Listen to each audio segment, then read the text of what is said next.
지난 주일 그 첫 번째 시간을 통해 이 바울이 된다는 것은 예수님처럼 우리 자신을 내려놓는 것이고, 예수님 때문에 낮아지며 예수님을 통해 하나님 앞으로 더 가까이 나아가는 것이라고 했습니다. 날마다 살아계신 예수님을 만남으로 바울 될 수 있다고 했습니다. 사랑하는 여러분, 지난 한 주 동안 바울 된 삶을 사셨습니까? 우리 삶의 순간마다 살아계신 예수님을 만나 우리 자신을 비우고 낮아지며 하나님 앞으로 더 가까이 나아가는 삶을 사셨습니까?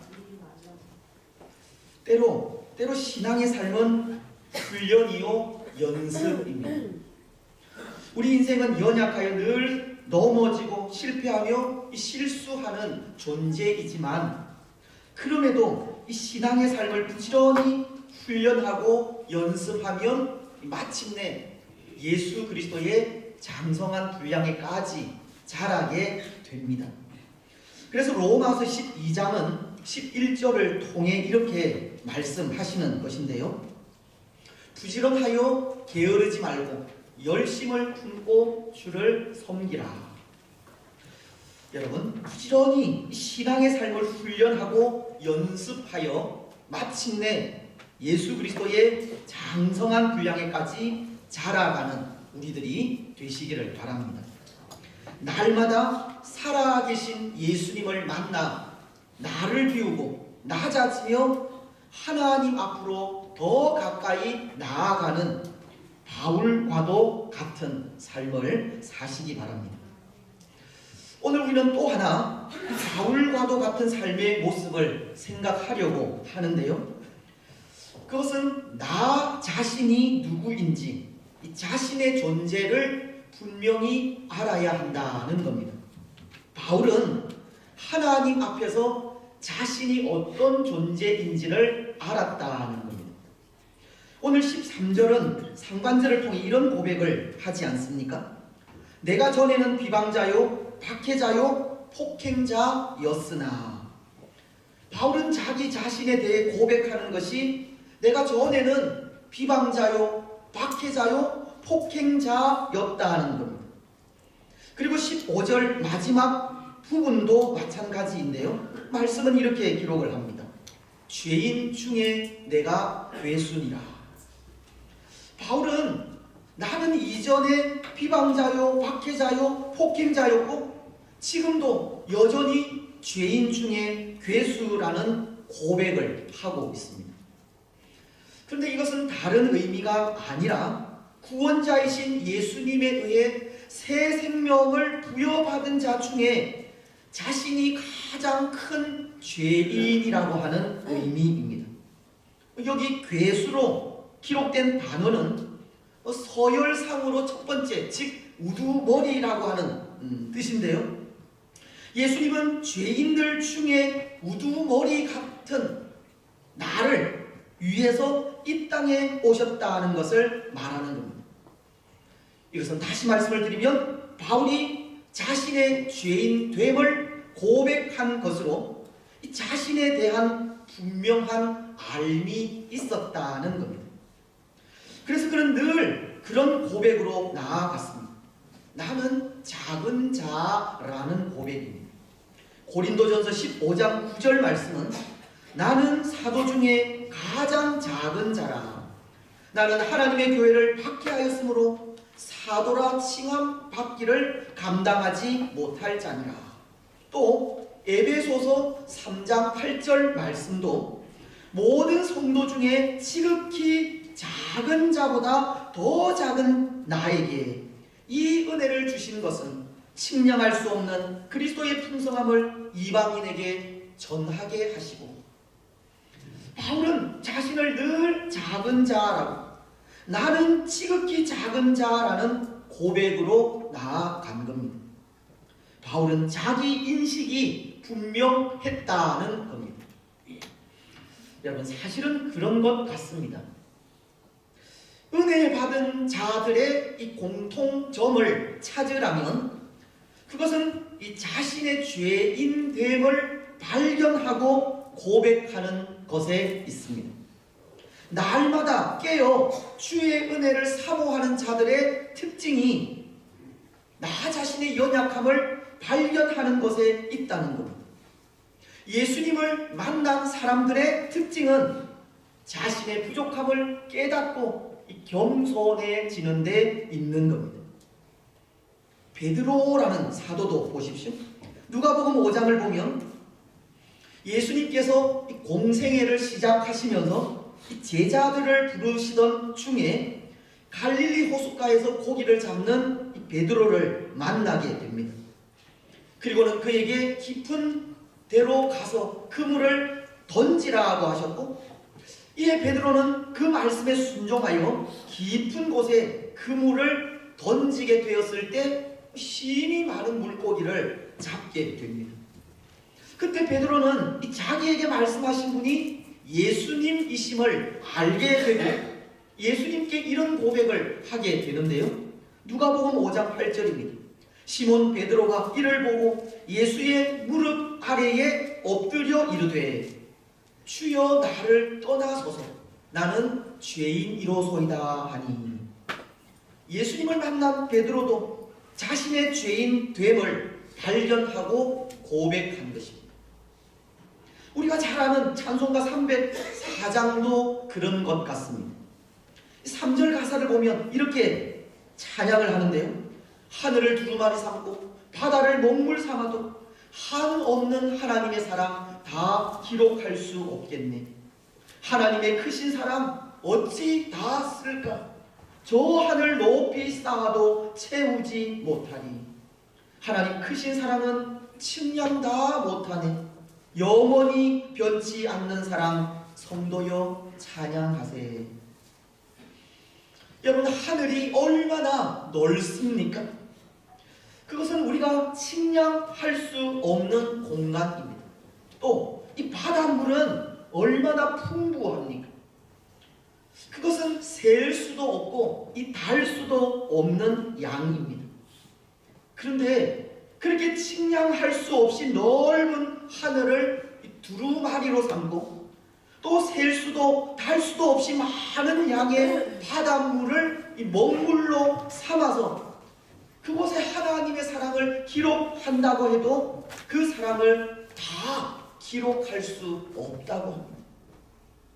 그것은 그만큼 이 하나님의 사랑이 무한하다는 것을 가르치는 것인데, 이 찬송을 지은 작가가 이 자신이 무한하신 그 사랑을 받고 있다는 것을 고백하는 겁니다. 그런데 이렇게 무한하신 하나님의 사랑을 고백한 여기에도 이 분명한 자기 인식이 들어있다는 겁니다.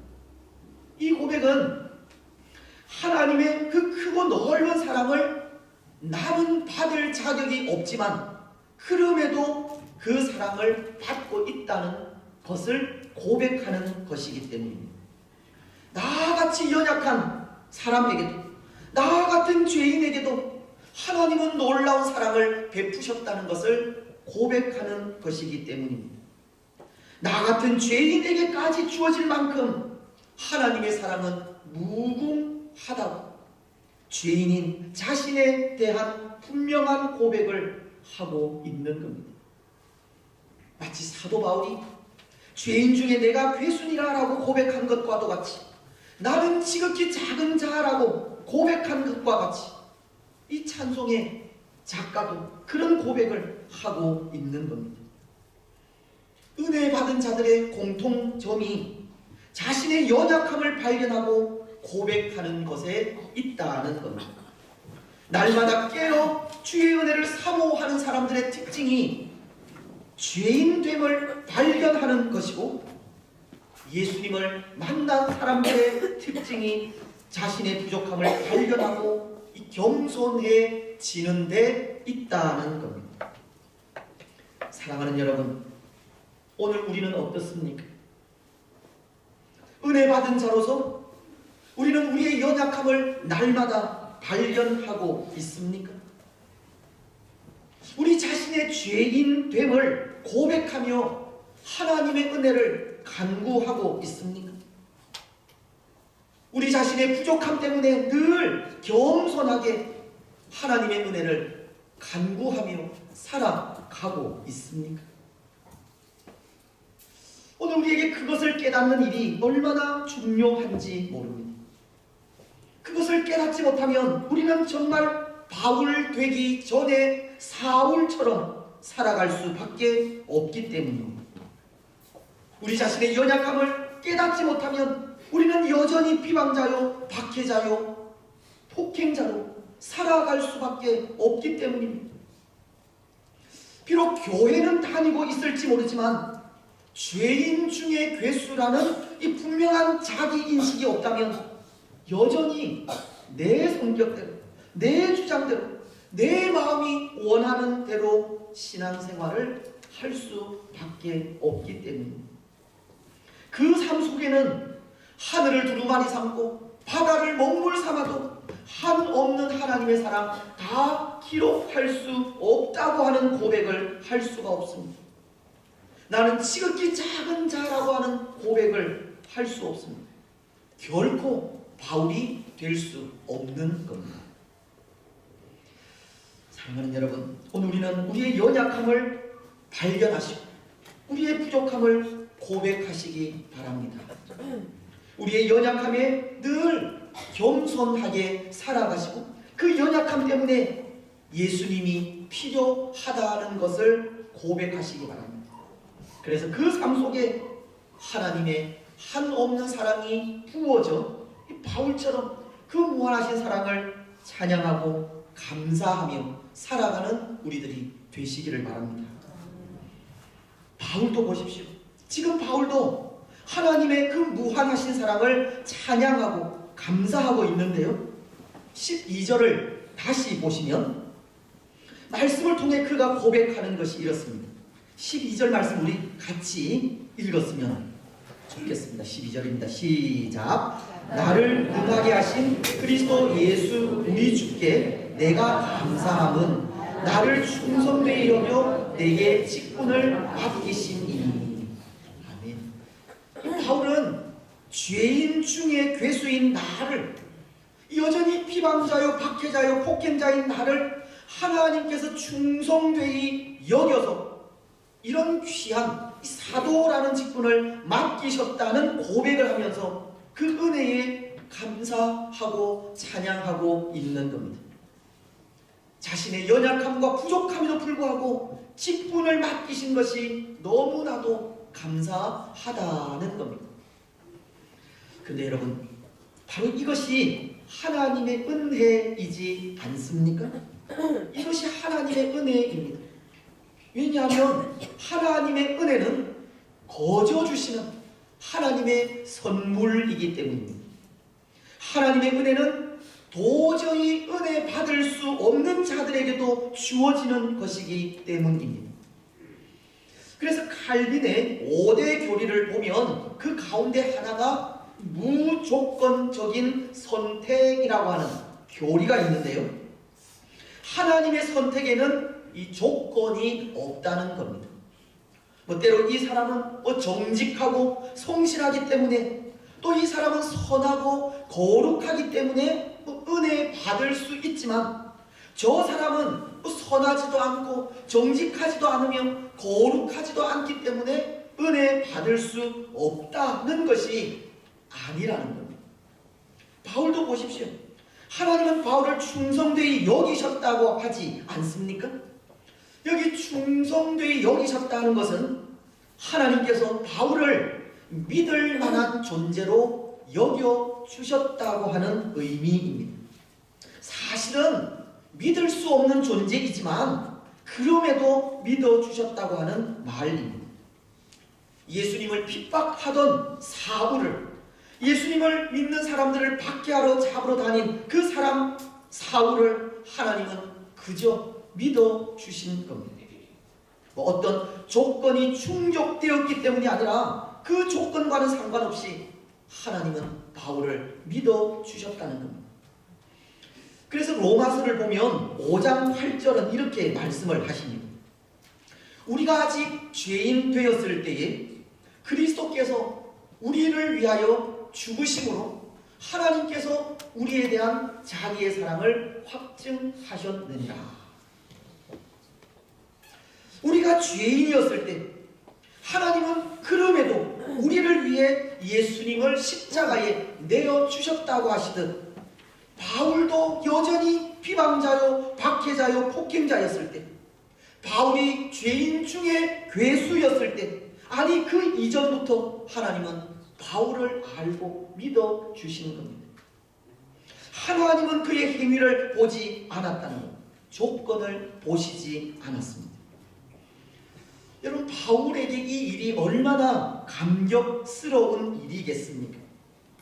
그는 하나님의 무조건적인 사랑을 받은 겁니다. 그래서 그 은혜에 늘 자신을 지극히 작은 자라고 하면서 나의 나된 것은 오직 하나님의 은혜라는 고백을 하게 된 것입니다. 그 은혜와 사랑을 감사하며 찬양하는 겁니다. 여러분, 오늘 우리가 받은 은혜도 그런 은혜입니다. 우리가 죄인이었을 때 하나님의 은혜는 주어졌습니다. 우리가 죄인이었을 때 예수님은 우리를 위해 십자가에서 죽으셨습니다. 우리가 죄인이었을 때 하나님은 우리를 믿어주셨고 불러주셨습니다. 우리가 죄인이었을 때 이미 우리를 하나님의 자녀로 선택해 주신 겁니다. 그 일이 얼마나 감사한 일인지 모릅니다. 그래서 오늘 우리도 그 일을 감사하면서 그것이 오직 하나님의 은혜라는 것을 고백하지 않을 수 없습니다. 사랑하는 여러분, 오늘 우리는 우리가 죄인이었을 때 이미 그때부터 하나님은 우리를 믿어주시고 불러주셨다는 것을 기억하시기 바랍니다. 그 사랑을 기억하면서 바울처럼 나의 나된 것은 오직 하나님의 은혜라는 고백으로 늘 감사하며 살아가시기를 바랍니다. 그런데 여러분, 여기에 또 하나 우리가 기억할 것이 있는데요, 오늘 우리가 하나님의 무한하신 사랑을 받기까지 예수님께서 우리를 위해 행하신 일을 기억하는 일입니다. 예수님께서 우리를 위해 행하신 일을 기억하면서 오늘 우리가 받은 이 놀라운 은혜를 헛되이 여기지 않는 일입니다. 오늘 15절 말씀은 이렇게 말씀을 하십니다. 믿보다 모든 사람이 받을 만한 이 말이요, 그리스도 예수께서 죄인을 구원하시려고 세상에 임하셨다 하였도다. 여러분, 무슨 말씀입니까? 우리에게 구원의 은혜를 주시기 위해 우리를 충성되이 여겨 직분을 맡기시기까지 한 것에는 예수님의 그 십자가 사랑이 있다는 것을 말씀하시는 겁니다. 오늘 우리에게 주어진 은혜를 쉽게 생각해서는 안 되는 것이, 거기에는 우리를 위해 지신 예수님의 험한 십자가가 있었기 때문이라는 겁니다. 우리를 향하신 예수님의 진심, 우리를 향하신 예수님의 눈물, 우리를 향하신 예수님의 고통과 보혈, 예수님의 죽음이 담겨져 있는 겁니다. 예수님의 그 희생으로 우리에게 주어진 것이 구원이요 은혜라는 것입니다. 그런데 그렇게 예수님으로 인하여 예수님의 그 희생으로 인하여 주어진 구원을 우리가 함부로 생각을 해서 되겠느냐는 겁니다. 예수님의 눈물과 고통과 피와 죽음으로 누리게 된 이 은혜를 함부로 사용해서야 되겠느냐는 겁니다. 어쩌면 오늘 우리는 그런 것 같습니다. 우리가 받은 이 구원에 예수님의 그 아픈 희생이 없었던 것 같이 살아가고 있습니다. 예수님의 십자가가 우리와는 아무런 상관이 없는 양 살아갈 때도 있습니다. 우리가 얻은 그 구원의 면류관이 아무런 고통 없이, 아무런 대가 없이 주어진 것처럼 생각하기도 합니다. 물론 우리 자신이 치룬 대가는 없습니다. 우리를 대신해서 예수님께서 그 대가를 치러 주셨을 뿐입니다. 하지만 우리가 치른 대가가 없다고 그것이 그저 얻어진 것입니까? 우리가 치른 대가가 없다고 그것을 함부로 생각해도 되는 것입니까? 아닙니다. 결코 아닙니다. 우리는 우리에게 주어진 은혜를 함부로 생각해서는 안 되고, 우리가 치른 대가가 없다고 쉽게 생각해서도 안 됩니다. 예수님께서 우리 대신 그 아픈 대가를 치러주셨기 때문입니다. 그 희생의 대가를 지금 우리가 누리고 있는 것이기 때문입니다. 그래서 우리는 우리에게 주어진 은혜를 쉽게 생각해서는 안 되는 겁니다. 뿐만이 아니라 오늘 우리에게 주어진 이 은혜를 쉽게 생각해서는 안 되는 것이, 거기에는 하나님의 인내가 있기 때문입니다. 하나님의 오래 참으심이 있었다는 겁니다. 오늘 16절을 보시면 이렇게 말씀하시지 않습니까? 그러나 내가 긍휼을 입은 까닭은 예수 그리스도께서 내게 먼저 일체 오래 참으심을 보이사.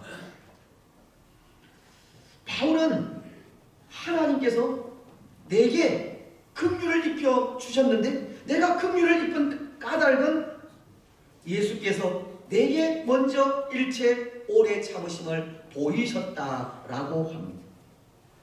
여러분, 여기 바울이 내가 긍휼을 입은 까닭은 이라고 하시는 이 말씀이 어떤 의미이겠습니까? 내가 하나님의 일을 하는 사도가 된 것은 이라고 하는 뜻입니다. 그런데 바울이 그렇게 사도가 된 이유, 그 까닭이 어디에 있다는 말입니까? 예수 그리스도께서 먼저 일체 오래 참으심을 보이사 하나님의 인내에 있다는 말입니다. 이전에 죄인 중에 괴수로서 예수님을 인정하지 않고 예수님을 부인하던 자신을 길이 참으시고 기다려주신 하나님의 인내가 사도가 되게 하셨다는 말입니다. 로마서 8장 26절 말씀처럼 이와 같이 성령도 우리의 연약함을 도우시나니 우리는 마땅히 기도할 바를 알지 못하나 오직 성령이 말할 수 없는 탄식으로 우리를 위하여 친히 간구하시느니라. 바울의 마음속에 하나님의 법과 이 세상의 법이 이 싸우게 될 때 때로 하나님의 뜻을 거역할 때도 있었지만, 그럼에도 자신을 위해 길이 참아주시고 또 그 연약함을 위해 눈물로 친히 간구해 주신 예수님의 그 기도가 사도되게 했다는 겁니다. 그렇게 길이 참고 기다리시며 눈물로 기도해 주신 하나님의 은혜로 사도의 직분을 감당할 수 있게 되었다는 겁니다. 바울의 사도됨에는 하나님의 오래 참으심이 있었다는 겁니다. 그렇습니다. 사랑하는 여러분, 오늘 우리를 위해서도 하나님은 그렇게 길이 참고 기다리십니다. 우리를 위해서 눈물로 기도하시면서 아직도 우리에게 남아있는 비방자요, 박해자요, 폭행자의 모습을 버리기를 기다리고 계십니다. 아직도 하나님의 뜻을 깨닫지 못하고 온전히 이행해드리지 못하는 우리들을 눈물로 기도하시면서 기다리시는 겁니다. 때로 우리에게 주어진 사명이 무엇인지 깨닫기를 인내하며 기다리시고, 우리에게 맡기신 직분을 더욱 충성하며 나아가기를 기다리시고, 이제 또 직분자로서 하나님의 나라를 위해 헌신하며 살아가기를 기도하시면서 기대하시는 겁니다. 하나님은 우리를 위해 탄식하기까지 하면서 하나님의 의와 뜻을 이루어 가기를 기다리고 있다는 겁니다. 하나님은 지금도 우리를 기다리시고 계십니다. 눈물로 기도하시면서 기다리십니다. 여러분, 그렇다면 오늘 우리는 하나님의 이런 은혜를 어떻게 받아야 하겠습니까? 지금도 참고 인내하시며 기다리시는 하나님 앞에 어떤 모습으로 나아가야 하겠습니까?